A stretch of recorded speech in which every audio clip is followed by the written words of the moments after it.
So obviously, Annette, where are you in your state of Common Core? Refresh my memory. Where do you live? I live in Southwest North Dakota. Okay. And it seems like the other teachers know what they're doing. we're, we're supposed to, on the lesson plans, we're supposed to write the core standards and stuff. But right. And when you say other teachers, are you talking about the other music teachers or the classroom teachers? The classroom teachers. Right. I'm just elementary, and they seem to know what to do. Yeah, yeah. Now they have a lot of helpful tools. For one, because that was a main emphasis for them, then they've probably had extra training, and if they have any new curriculum, they're having this influx of information coming in, and they're having also, if they have newer curriculums since like 2010, it has it written into their lesson plans. Mm. So we're a different breed because even if we've adopted an established music curriculum, but most of us don't do that. Most of us piecemeal from different resources rather than just doing that book series. Or I know I did, and most teachers I know. It's just more interesting that way. Mm-hmm. But even if we did, those Common Core standards are not there because that was not part of our music curriculum. So I'm just like you, there are many, and my administrator asked the same thing, how are you incorporating core into music class? Thankfully, my administrator I absolutely adored. In fact, when there were opportunities to go to other places, I did not go because, when you have a great administrator that is completely supportive, gets what you do, that's worth a lot and has your back. So he was an all-state vocal singer when he was in high school, so he had a natural affinity for the arts, and most of all, he had a high priority on what's best for kids. So that included, the whole gamut, but he made every decision on what's best for kids. And as the Common Core came down the pike in Iowa, we started looking at it pretty much in the beginning. In our particular district, we were looking at this as it was coming. So 2009, 2010, we were doing this. So that's what kind of started me on my journey and gave me a heads up. And the fact that my administrator was had those philosophies, then he was able to walk into my room and just say, oh, well, you're incorporating core already. And I go, I am? And yeah, and then he would point it out to me. So it wasn't such a daunting, sometimes I think administrators, they're as perplexed as we are, but yet they're given the task to lead. And then, so they're focusing on the classroom, but then when it comes to the arts and PE, they're actually not sure how to give advice. They're not sure how to tell you, and they're overwhelmed themselves, yet they have to turn around and report to their superiors that they are implementing it as the state has asked. So it kind of puts, everybody's a little tense about it and overwhelmed.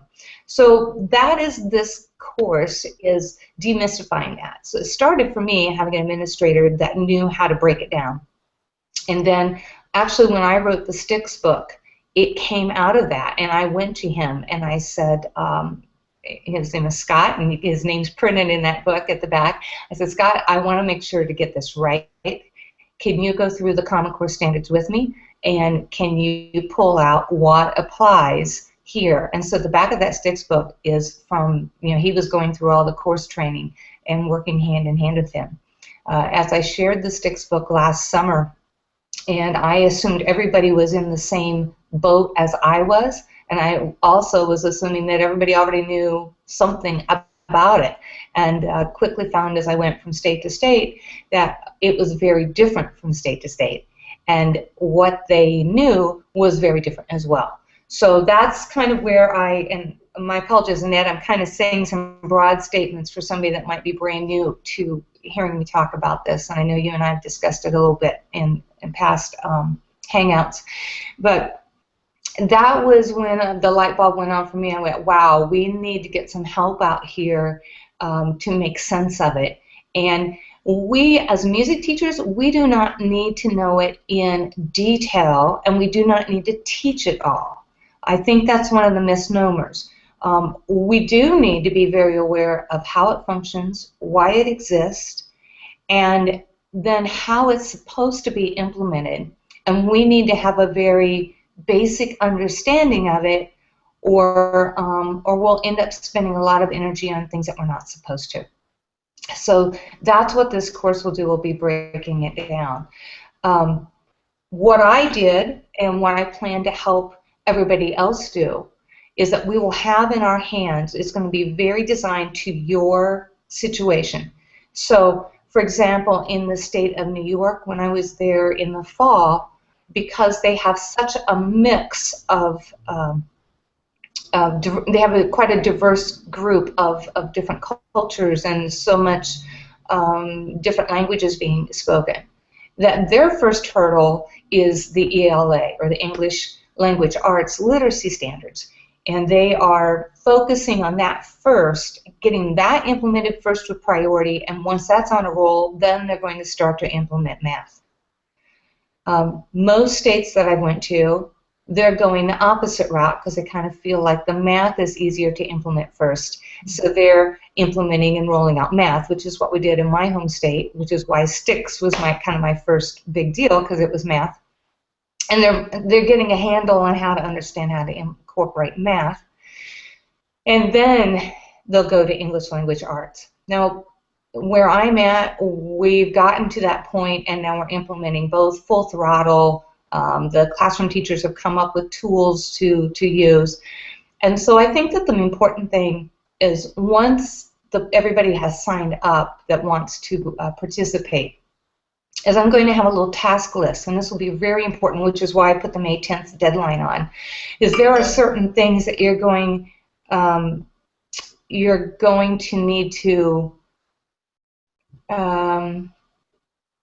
get from your district, from your administrator, and from your classroom teachers in order to have those in hand to make sense to it works for you. So, for example, there is a certain curriculum checkoff, per se, online system that my hometown district is using.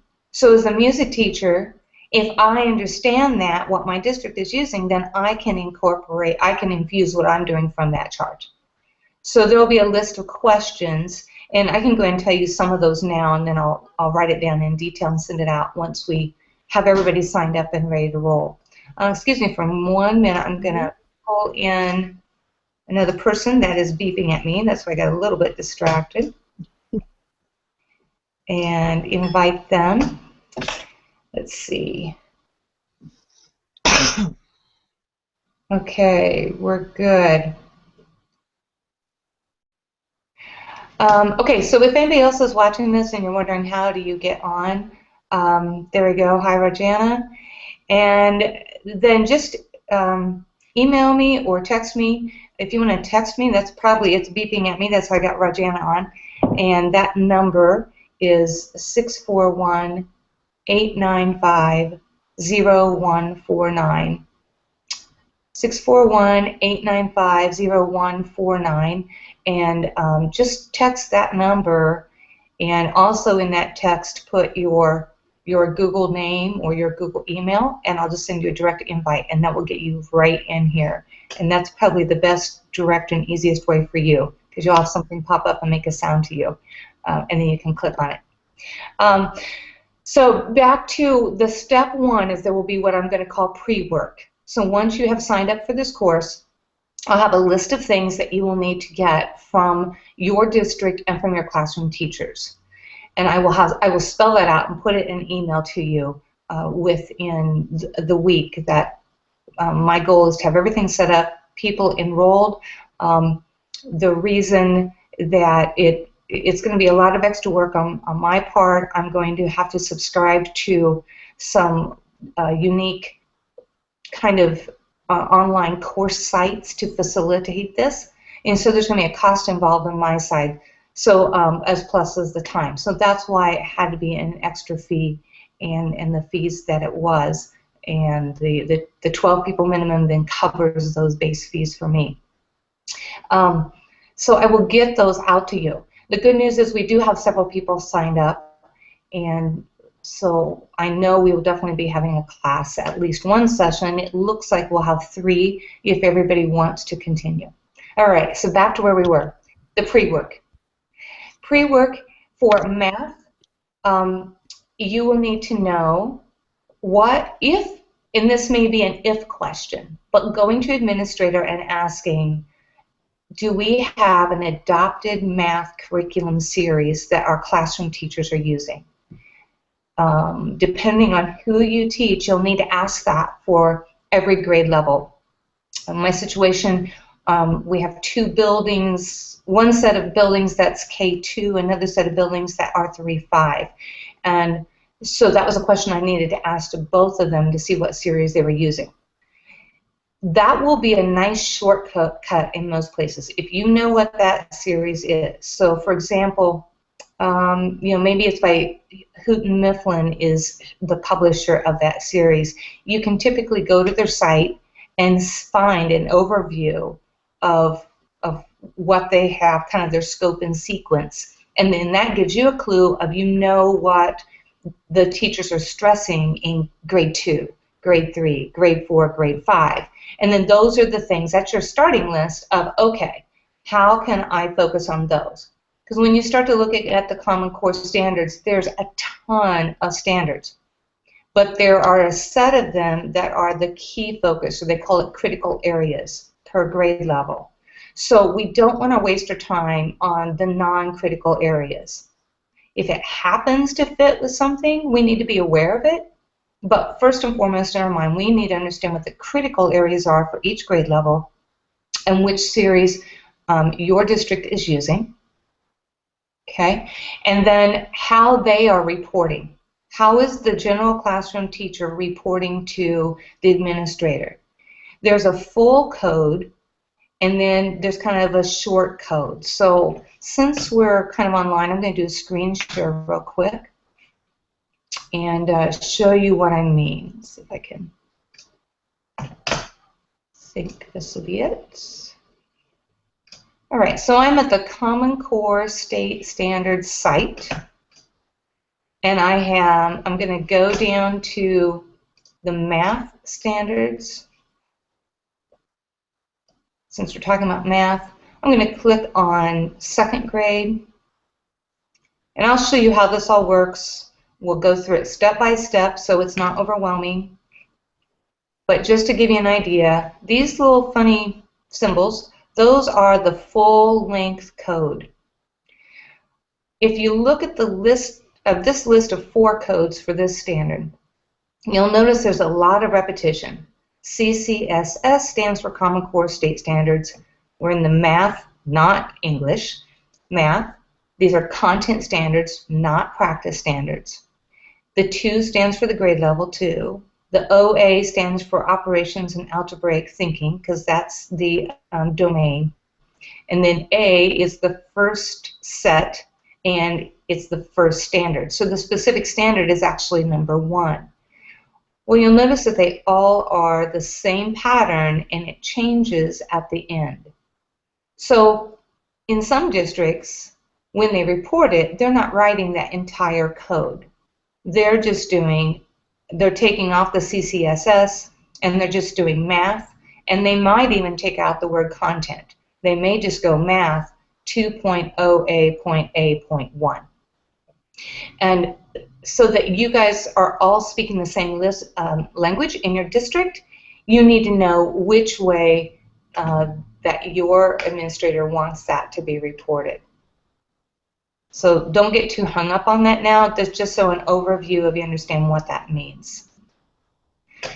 In English Language Arts, I'm going to click to that. One of the things we want to ask is what curriculum series are the classroom teachers using? Have they adopted a new series that includes Common Core State Standards? And is there a list of those Common Core State Standards already in a chart for them? Why reinvent the wheel? If they all have that list, then there's no point of you having to dig and figure it out yourself, right? So those handy tools are there for the general classroom teacher, and they don't really think about us needing them, but it will be a nice shortcut for us. The other thing is I noticed that with, and I'm pretty sure that you have too, as you go pick up your kids or you are walking by the classroom each year, I know that in first grade, every year I would notice that the teachers all taught Itsy Bitsy Spider, and they were using the Isa Trapani book. They had the big book. Well, that's a natural fit to pull into music because it's a song. And so I could tie in to what that classroom teacher was doing, and then I would take it to another level musically by looking at the rhythm patterns and the melody. But now that I know it's a book that they're using, I can also pull in their ELA standards and tie it in. Even if it's just mentioning it or asking one question, adding one question to my lesson that is a reference to that ELA standard that they are learning in detail in their classroom. So you end up not abandoning what you're doing, but you're pulling in the one tie-in to what they are doing by asking a specific question and eliciting an answer from them, maybe having a brief discussion, and then you have tied it in, and you go on. And there's a lot of easy ways. For example, because of the rhyming words, and music has rhyming words, songs have rhyming words, and oftentimes those are stories at the same time. So by just knowing what those standards are and what favorite storybooks they're using, it makes it easy to tie in. So something else that I went around to each grade level teacher and I asked, what are the same storybooks, even if they're not in your curriculum series? Because if you remember in watching them use their curriculum series or from your own children's viewpoint, that they all came in an educational book and you turn the pages and it was the beginning of a new story. That's one set. But then they have a bookshelf full of books, and sometimes they have a class set of storybooks that they pull out and give to the kids. Itsy Bitsy Spider was one of those. So I would go around to each grade level and say, what are the same storybooks that you always share every year? You always build a unit around it. You do extension activities. What's that list? Would you mind sharing that with me? And I will look for ways to incorporate it into my music class when it makes sense. If you come with them at the approach of, I really want to learn what you're doing so I can see how I can incorporate it in my music class, they'll be very giving. And then it makes it very easy to do the tie-in without a lot of extra work. So those are kind of my biggies.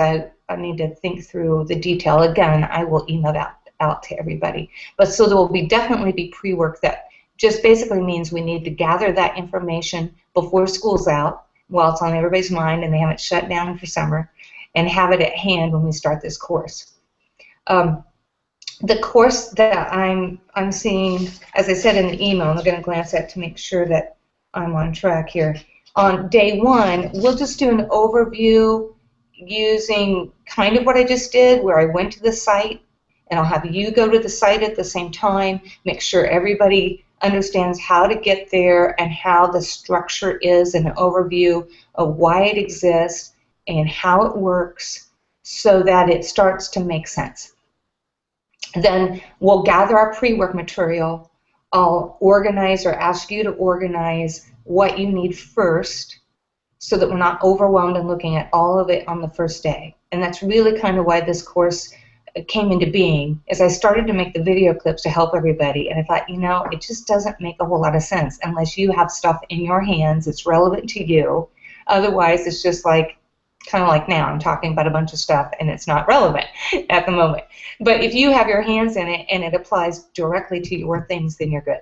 The other pre-work is you'll need to have your own curriculum, and it doesn't have to be a formalized curriculum. What I mean by that is have anything that you have written, a scope and sequence, or your units, your music units, anything you have written down of what you do in a music year, then that needs to be in your hands and accessible.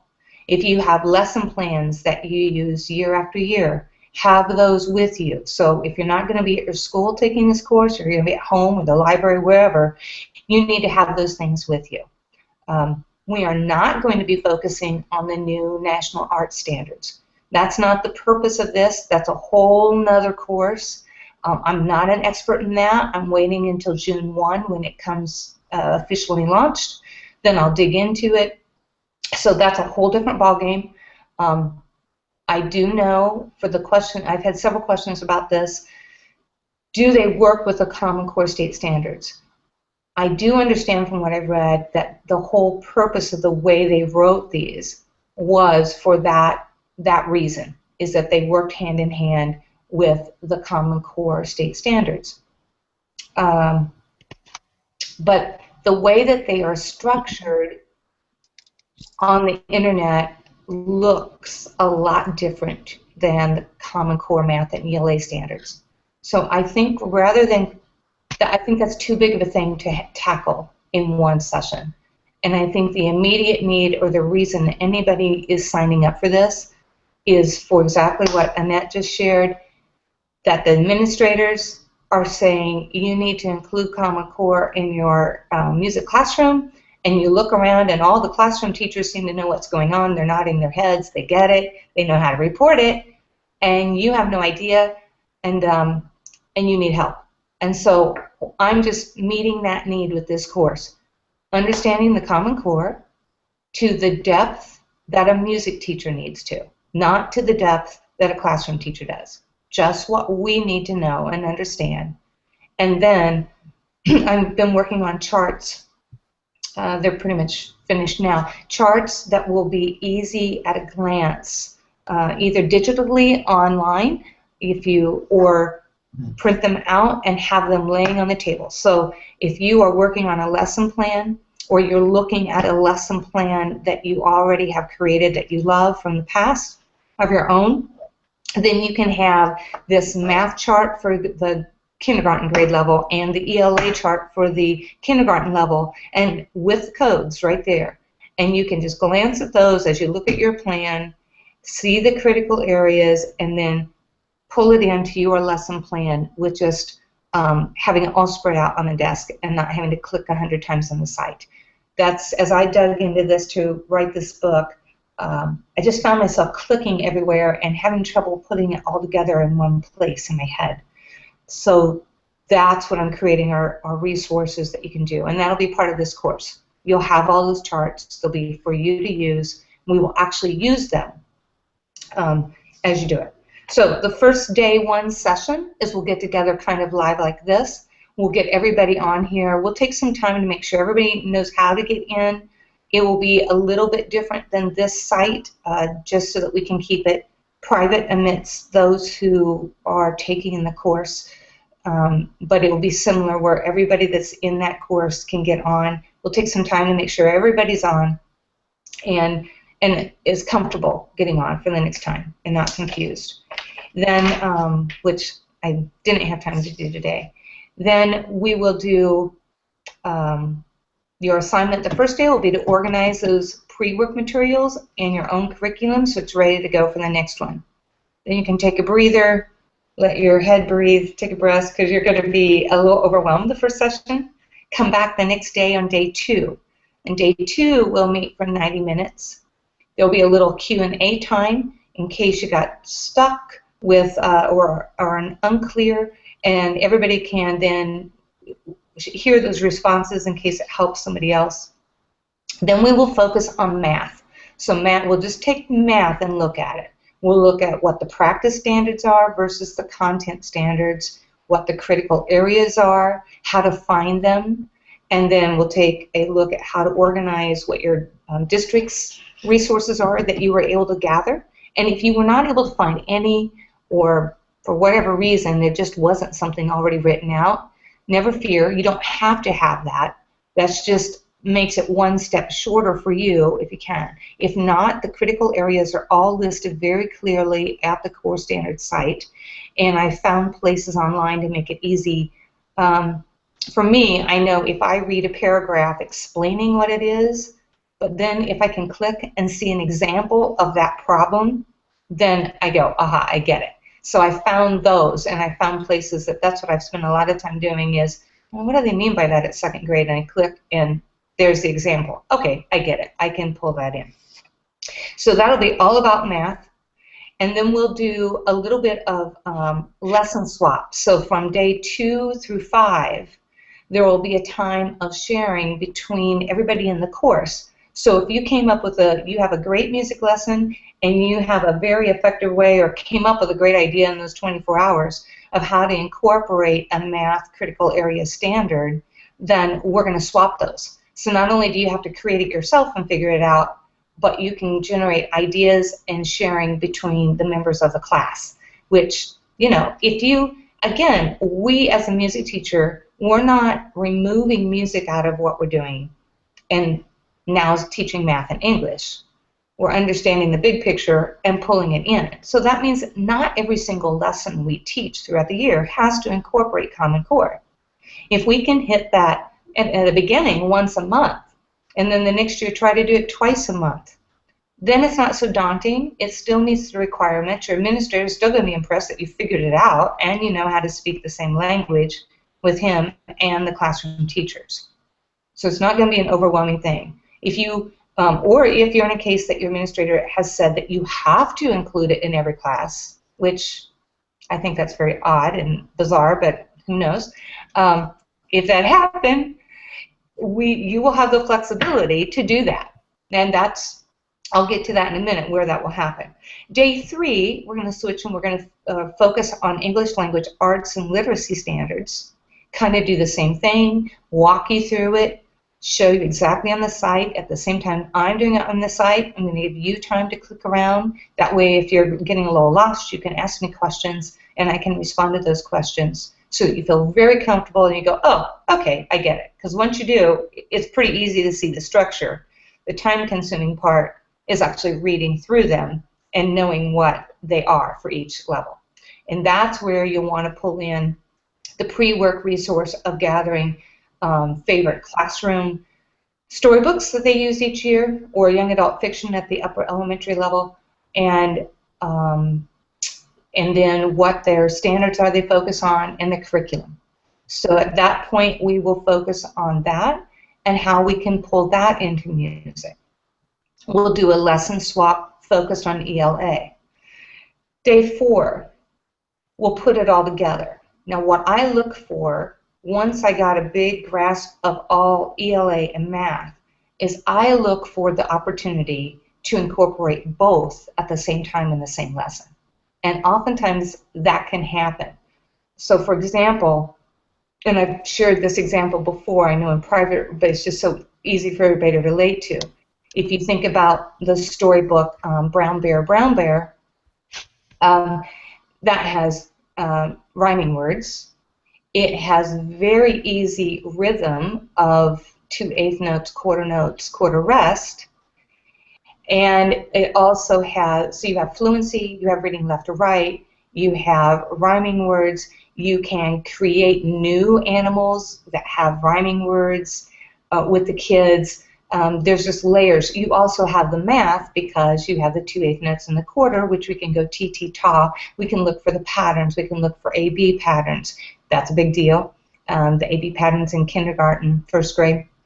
We can look for, in essence, in that one little storybook, that lesson can become a very rich music, variations, notation using sticks, ELA and math standards, all those things all in one lesson. And so then I've hit a lot of things at one time. So we'll look for ways to do that at all levels.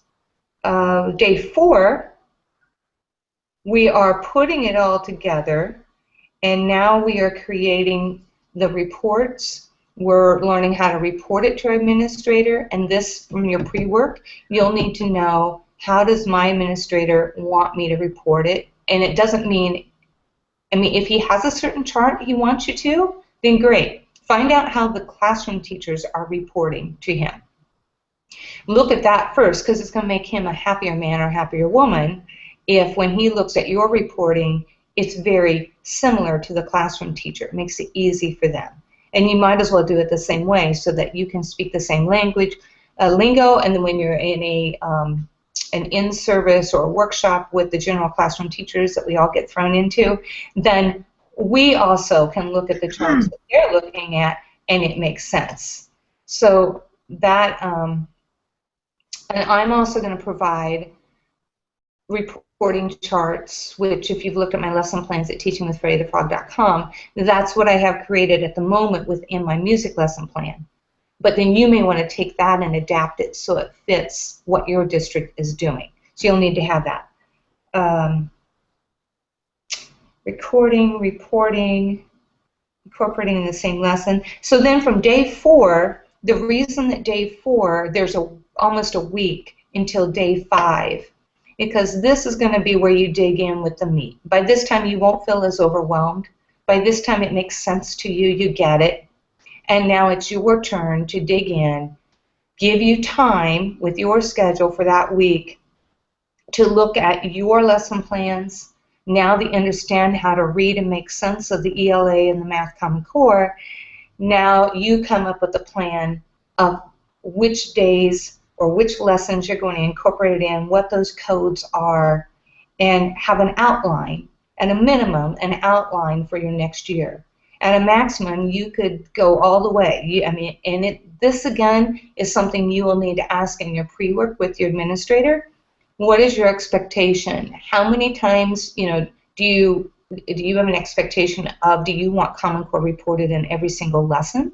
Is once a month, what I would suggest is going to them and saying, okay, I'm taking this course on how to incorporate Common Core into my music class.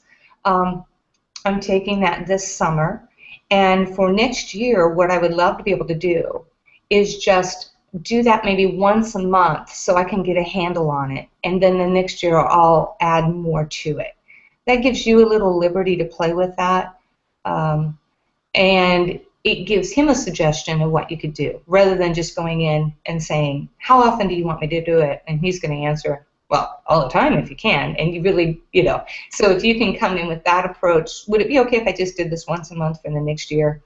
If you have that flexibility, and then you can just kind of gain on that, and then who knows what's going to happen to Common Core. So if it happens to go away, then you're all set.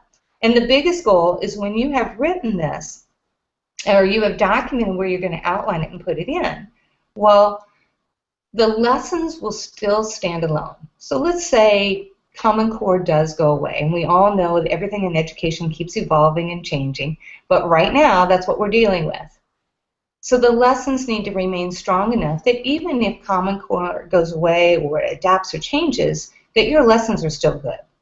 It's still valid regardless of what legislation tells you have to do.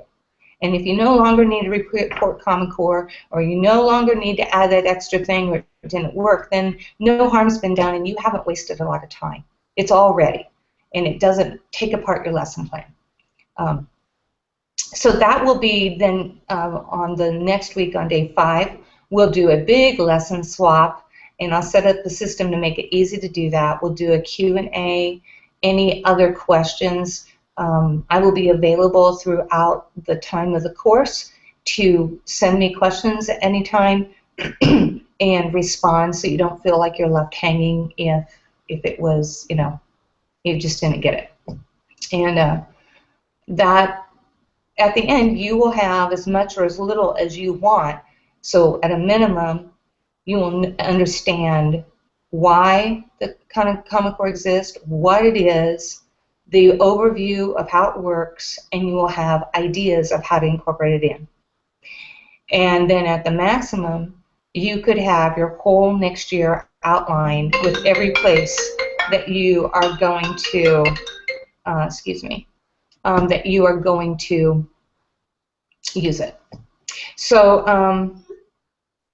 and that will also depend on what does your administrator expect from you, or your district expect for you.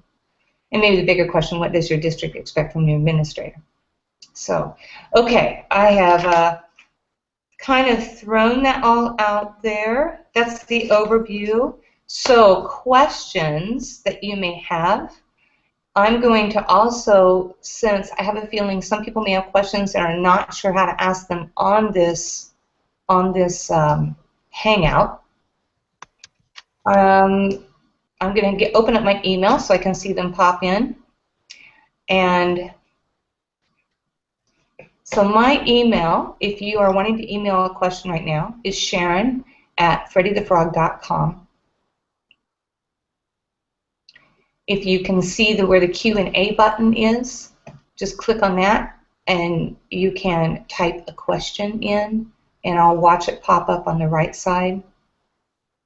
And Annette, since you're live, or Rajana, if something ever came up, do you have questions?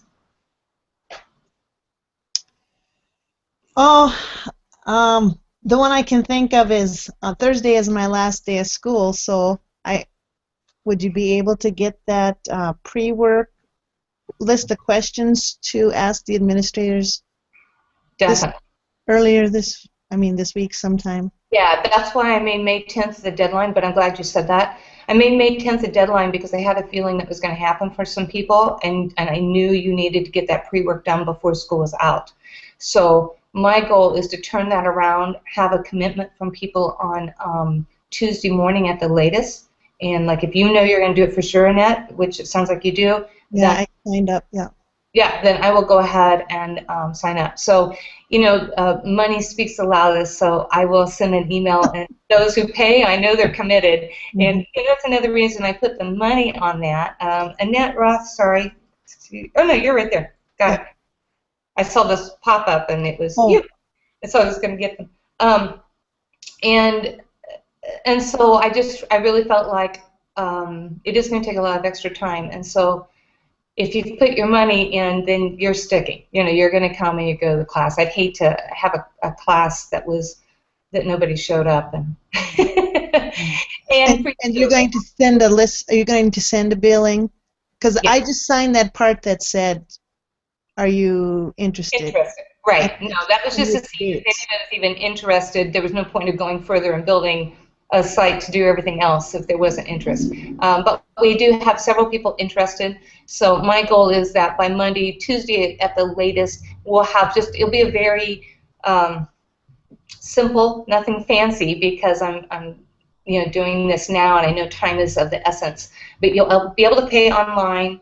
If there's people that need to use purchase orders to submit to their school, if that's a feasibility. I've had a few people say, I think my school will pay for it if I have that. Then I'll have a downloadable PDF invoice or a purchase order that you can submit as well, and with all that information. So it'll be either credit card, PayPal, or purchase order will be the form of payment.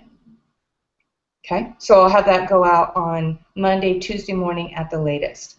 And you know what I'll do, especially since you brought that up, I'm going to make a note so I don't forget, is I'm going to send that list of questions out later today. Okay. So if you heard anything, then you'll have it and you can think about it and get started. Okay. Does that sound like, it sound like that's going to solve your problem and help you be prepared there, Annette? Do you like the format of that? Yeah, that sounds fine. Yeah. Okay. And again, it's for you guys. So as we're going along, if it's moving too fast, or we can tailor it. That the goal is not for me to have a class. The goal is that at the end you feel like you get it and are prepared for next year. Mm-hmm. So if we need to adapt it, we will. That's what it is. Okay, Miss Shirley. Okay, so Shirley's question, for those of you who are watching but not joined in, I'm very interested in taking this class. It sounds perfect. How will we share our lessons, in written form or verbally? I'm going to set up two different systems because there's been some of the questions that's come back to me as their interest is some folks are not set up to do video chat like you see us doing now. So I've been researching different ways to do it, and I found some. We're going to set up, it'll probably be a phone call, which can be by an 800 number or Skype, with a PDF PowerPoint that you can click through and follow. And there'll also be a recording of that, so if it moved too fast and you want to come back and you want to listen to it again and catch that again, then you'll be able to do so. And you can download the PowerPoint. You can download, there'll be charts to download. So in the sharing part, there will be a couple of options. One will be to share live, like you see us doing here, and another one will be sharing verbally by phone or written. And so those options will be there to facilitate everybody's different situation.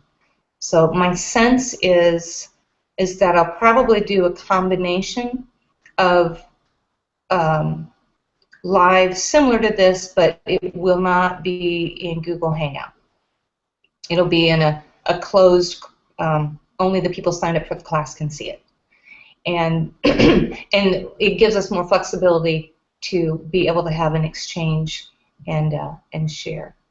So it'll be a variety of ways, and I'm actually, before we got on this morning, I was comparing 3 that I thought would be best, but if you only want to use phone, or for me, a lot of times I like to listen to it and then be clicking around and taking notes at the same time.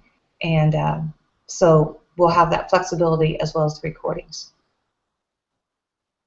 Any other questions? And in response to that, Shirley, as well, I mentioned the word Skype. You don't have to have Skype. There's also, you can just have a phone and just dial in.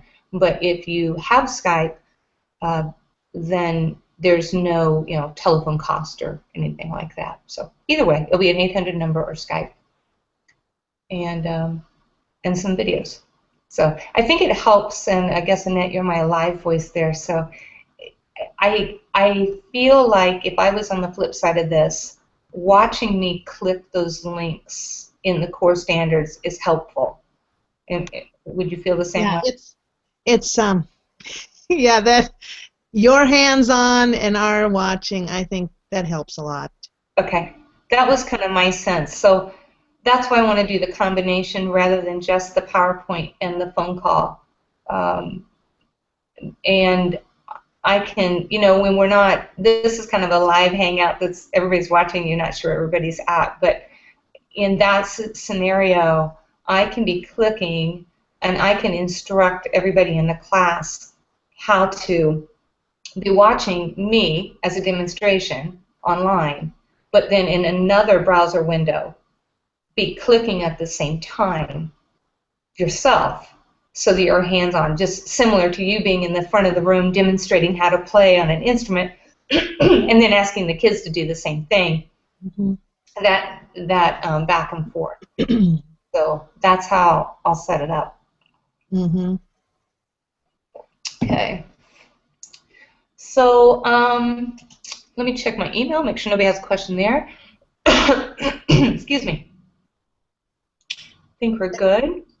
And when you were talking about the lesson sharing, then is that going to be, like, if we don't catch everything and, like, I'm trying to write a few notes, that part will be able to view later on too?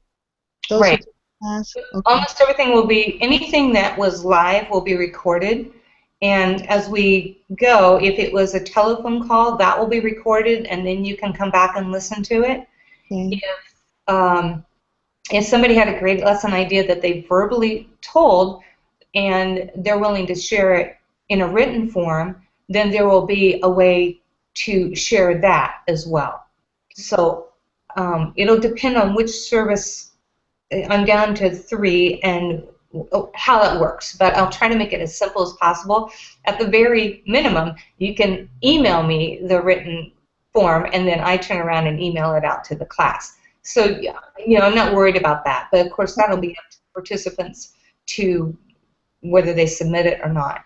Mhm. But that would be my idea. Might as well pool our strengths and our work together as a team, and then what you created in North Dakota, somebody in California can download and use, Mhm. and cut our workload in half or in 12 maybe.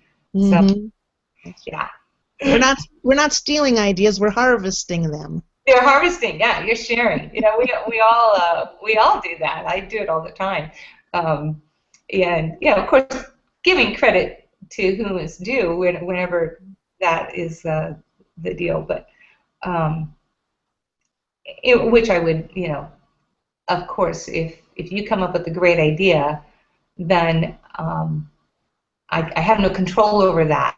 But what needs to happen is that when that teacher puts it in her lesson plans, it needs to say lesson plan by Annette Roth, the same way that the lesson plan by Sharon Birch or a lesson plan by Christy Carey Miller or whomever.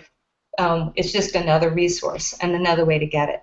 And you never share that information with your kids. You're just going full speed. But in your records, you should have that included. And so I would hope that everybody would do that. Um, Plus, it'll be a great connection with that group.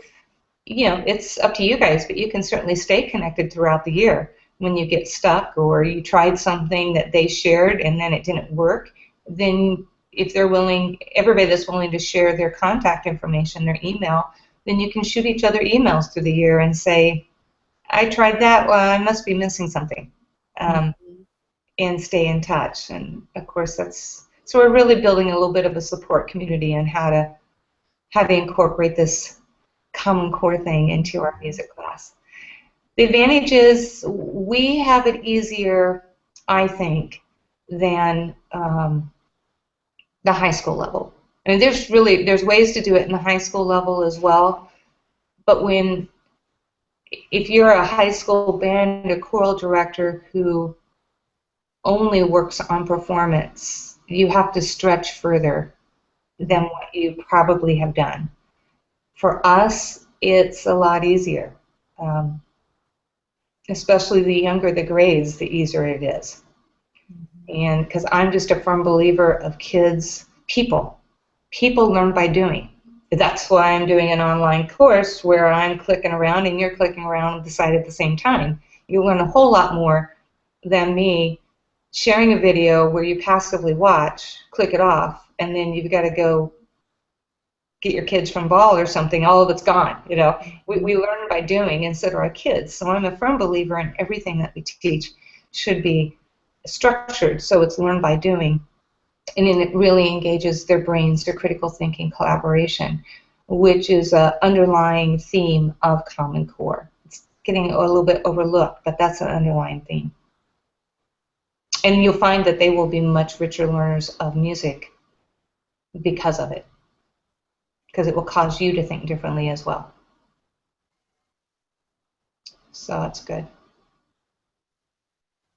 So, okay, any other questions for me, Annette? I think. Oh,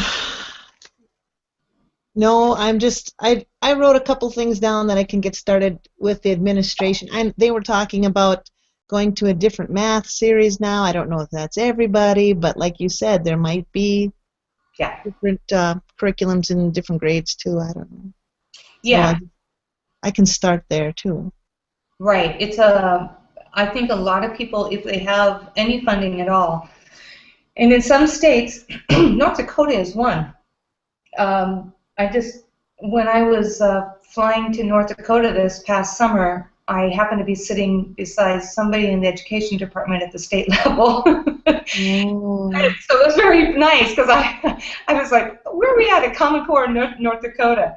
And we were talking. So I said, I was hoping to find out that question. So we had a nice chat. Interestingly enough, because of the unique situation of the boom towns in North Dakota of the oil, and they mentioned that at that time they were allocating money from a state level down, focused on use for implementation of Common Core, which would mean, it could mean, because then my understanding at the time, that may have changed, so please take that in mind, anybody that's watching, because this was, I believe, in August of 2013 that I was on that plane ride. Mm-hmm. But their current thinking was, once that trickled down to the district, then it was up to that district of how they wanted to use those monies to incorporate and implement Common Core. So that, and I think that's happening in multiple places to help the implementation plan, is using it to purchase new curriculum that has it built in, including it's already written out which Common Core state standards are addressed or incorporated in that lesson plan. So that's why you see more head nodding of your classroom teachers, like they get it, because it's right there. It's there. They have it, you know. If they don't have it now, they will when they adopt a new series. And so, in one sense, we're at a disadvantage because of that. But we're not. All we have to do is ask the questions of what series are you using, and they want us to incorporate it. So there's no reason that they wouldn't want to share that information.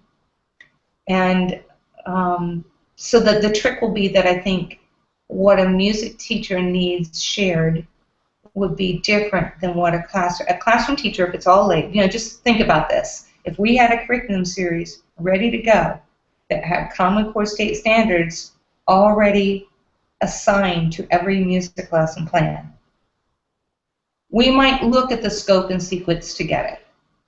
But if we're flying and short on time, we're just going to go straight to that lesson plan.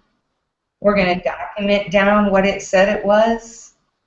We're worried about the day-to-day lesson. What's coming up next week, charting it, planning it, you know. So that's the world they're in. So we're looking at their bigger world, finding they may not even know they have that chart in their book because they haven't really needed to look for it. You know, these are different scenarios. But most likely your administrator does, or the people, typically there's a committee that picked out the curriculum. If you can find those key people, they're probably going to have the best information for you as far as, is the curriculum series that our district uses, does it already incorporate Common Core state standards? And is it listed in a chart? Is it listed, does it have the stories listed, the literature, the literacy part of what's incorporated? And then get a copy of that. And I found some places on site or online that you can find this too. Yes, also Shirley mentioned, I think our teachers are writing their own curriculum based on the Common Core. Is this happening with other school districts? Yeah, I'm pretty sure it is, Shirley. So that's why it all starts with the pre-work of asking what's going on in my district. And even just asking a classroom teacher that you're friends with next door and saying, you know, what are you using now? What's your Common Core curriculum, or how are you incorporating it? So, but I'll send out a list of questions, and and depending on your situation, some questions will look at you blankly, and some questions will go, oh yeah, I get that, you know. I can share that. If you come up blank, email me, and I'll see if I can drum up some more, especially if your school's getting out. You know, this is relevant. You have to get this information now in order for what we're going to do later in June to make it work, or in August. So that's it. Yeah. Okay, so Shirley, I think I answered your question. So Shirley, you're listening to Ask Your Own District, and yes, that is happening. And I think it all depends on money. It depends on money and the situation of that district. Because buying a new curriculum series that has Common Core is a huge investment. So if they don't have that funding from their state, or, I mean, we're kind of a hurting nation right now, as we all know, then I'm sure there's a lot of districts that are figuring out how to do it on their own. So then we just talk to the classroom teachers, because I'm sure they come up, I know all the first grade teachers in my district, there was a certain core amount of storybooks that they all used. And then they had their personal favorites. But what you want to key in is if you're teaching multiple grade classes at first grade or multiple classes at second grade, so forth, what is the same storybooks that you're all using so that you hit it. Yeah. Okay. Well, hopefully that brought some clarity. Stimulate any other questions in that? The only one I was thinking of is when you mentioned that we don't know how long this core will last, and it's federally mandated, isn't it? But I thought there was Indiana or somebody backed out, or no, it is not federally mandated. okay. It is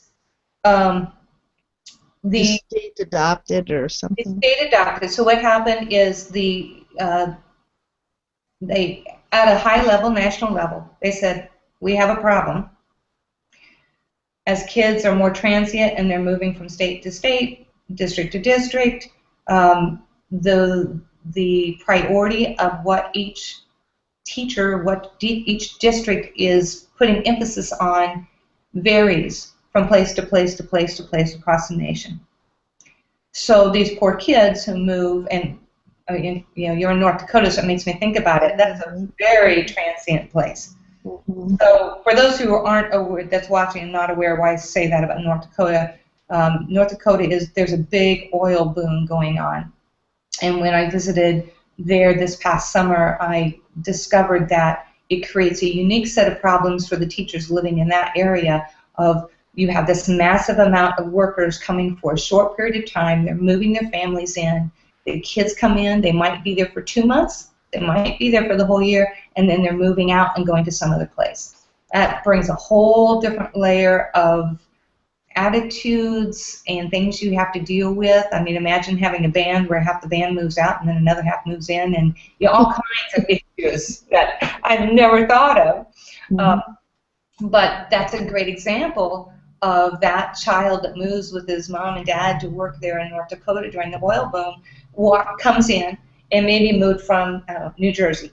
And in New Jersey, they were really rocking in third grade. The multiplication tables, they had those nailed. Those were down, and they were moving on. And then they moved to North Dakota, and they're just starting on multiplication tables, but they had something else that they were working on first that year and had that nailed down. And so this kid's either way ahead in something or way behind, which really messes with everything and makes it hard for that child to succeed as they move from location to location. So the concept behind it was, if we can agree that by the end of this grade level, the student should have this mastered, so that no matter where they move in our country, then at least they're focusing on the same things. Now, how they're going about teaching it is completely up to each district. Okay? There's a whole bunch of things in there, but that's kind of the premise of it. So the idea behind it is good. So how they went to solve that problem is they gathered a committee that was represented by 50 states at the time when they first started it, and they sat down, and with research and reaching out in all a variety of ways, they came up with, okay, by the time they get to 12th grade and they graduate, every student, if they've made it, they should be able to either go into a career, as in go work somewhere and be able to count change, or be able to go into college. And that's called career and college readiness standards. In order to attain that, we have to start at grade K, and we have to break it down now. In order to get here at 12th grade, what do they have to accomplish at kindergarten, first grade, second, and all the way up, so that by the end of 12th grade, we've attained that goal. And the only way it's going to work is if every state adopts it. But they didn't mandate that. They took it to each state and said, okay, here's what we've come up with. Do you want to adopt it? And so my number may be off because things have been happening, but it was 45 states had adopted it. So it wasn't mandated. The state chose to adopt that. And then it trickled down to the district, and and then it was up to the district to choose how to implement it. So that's by getting a curriculum series or looking at the standards and creating their own. It's up to that district how they do that. So you kind of just got a bite size of what session 1 is, but that's really what's behind it. And now, because the standards, it's such a switch from what existed before for so many, and some of the way it's been implemented makes it overwhelming and impractical. And some of the series, the pre-production, like you adopted this new curriculum series, so you dropped what you did cold turkey, and you come in with this. So rather than meeting the kids where they were and bringing them up to that, it's like going from this whole paradigm and way of learning and thinking, and then boom, now this one, and expecting them to master it, or you're a failure. And that's the big kickback. That's that's a really simplified version, but that's how I see it, I guess I should say. And there's a lot of hot, upset parents because they see their kids struggling. And so now it's in this iffy thing. My personal prediction, I could be way off, because I feel like the premise upon which it was built was right. I think we do have, kids, it's obvious, we all know, we have kids moving in and out all the time. And we want them to succeed. The way that we're implementing it, I think, is the issue. I'm guessing Common Core will be here for a while because there's just too much invested in it. But at the same time, I think it will morph. I think it will change how it's implemented. That's my guess. So it's not mandated, and it's not mandated how you do it. It was state adopted, but to you, it's probably being mandated because the state adopted it now. Now the teachers are mandated to implement it, including music teachers. So okay. Yeah. All right. Well, if you have any other questions, don't hesitate to email or whatever works. And I will definitely get that list of questions of the pre-work out. Sounds good. And I'll get it out to anybody that signed up that said they were interested. Whether you take it or not, I'm going to have to create the questions anyway. So in case you're in that situation of you are getting out of school this week, you have what you need for the pre-work. And then my goal is to have the formatting of how to actually sign up and lock it in will be by Tuesday. Okay. But that takes technology and other people on the team, so that's why I say that's my goal. Questions I get out to you, I can control and get that out right away. So we're good. All right. Well, I'm glad you were able to get on, and that Shirley, it was great to have you in there, and anybody else that might be watching.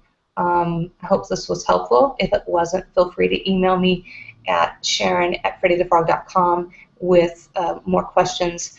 If it would be easier to have a call with me to answer something specific. I've had a few people ask me if you had a whole group in your district that wanted to take this, could they take it as a group? The answer is yes. I've had a district ask if that whole group wants to take it, of elementary music teachers, would I be willing to come there? And that, yes, if scheduling and timing and money, all that works out, certainly. My schedule is a bit crazy. So I would say if that is